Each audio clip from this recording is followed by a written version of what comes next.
திருவண்ணாமலையில் காலாவதி தேதி குறிப்பிடாமல் விற்கப்பட்ட குடிநீர் பாட்டில்களை மாவட்ட ஆட்சியர் பறிமுதல் செய்தார். திருவண்ணாமலை சுற்றுவட்டார பகுதியில் உள்ள கடைகளில் ஆய்வு செய்த மாவட்ட ஆட்சியர் காலாவதி தேதி குறிப்பிடாமல் விற்பனை செய்து வந்த குடிநீர் பாட்டில்களை உணவு கட்டுப்பாட்டுத்துறை மூலமாக பறிமுதல் செய்தார். மேலும் கடை உரிமையாளர்களுக்கு 5000 ரூபாய் அபராதம் விதித்து நடவடிக்கை மேற்கொண்டார்.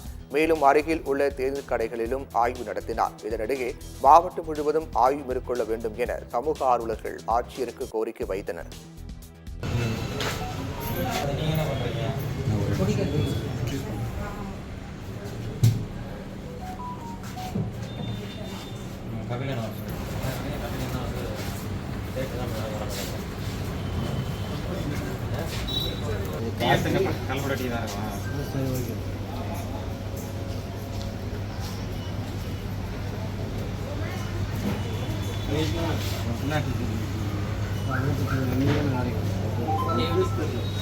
மாஸ்டர் என்ன டீச்சர் பண்ணீங்களா?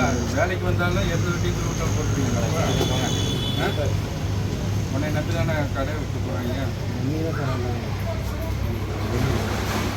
அதனால் தெரியாதுன்றீங்க.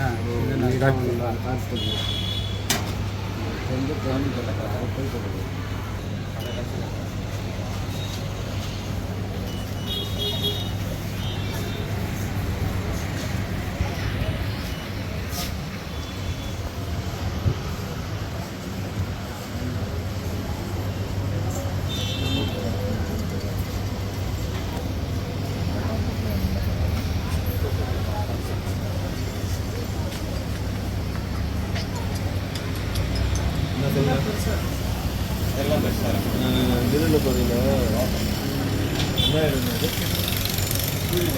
சூரியலிங்கம் பக்கத்தில்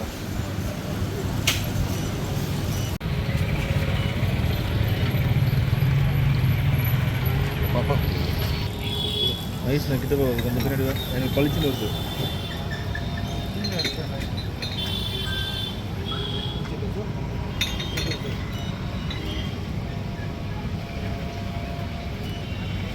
இன்னும் கொஞ்சம் பின்னாடி கடை சேர்த்து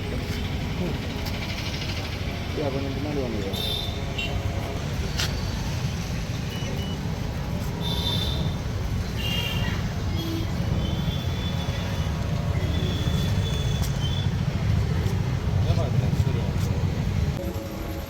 போட் பண்ணிடுவாங்க. ஏன்னா வெள்ளையில் போட சொல்லி பார்க்கும்போது பாட்டில் விற்க முடியாதுன்றது நான் ஆராய்ச்சி பண்ணுறேன். அதில் வெள்ளையில் போட வேண்டியது தானே. அது கொக்கோ கோலாவே தருக்கு. அவன் கண்ணில் பார்க்கவே கூட லென்ஸ் எடுத்துன்னு வந்தால் தான் பார்க்க முடியும். நான் கொக்கோ கோலா சீஸ் பண்ணிடுவேன், தம்ஸ் அப்பெல்லாம் சீஸ் பண்ணி கொடுத்துருவேன். கூப்பிட்டு சொல்ல என் கம்பெனிக்கு என்னன்னே தெரிய மாட்டேன். இதில் வரவங்க எப்படி தான்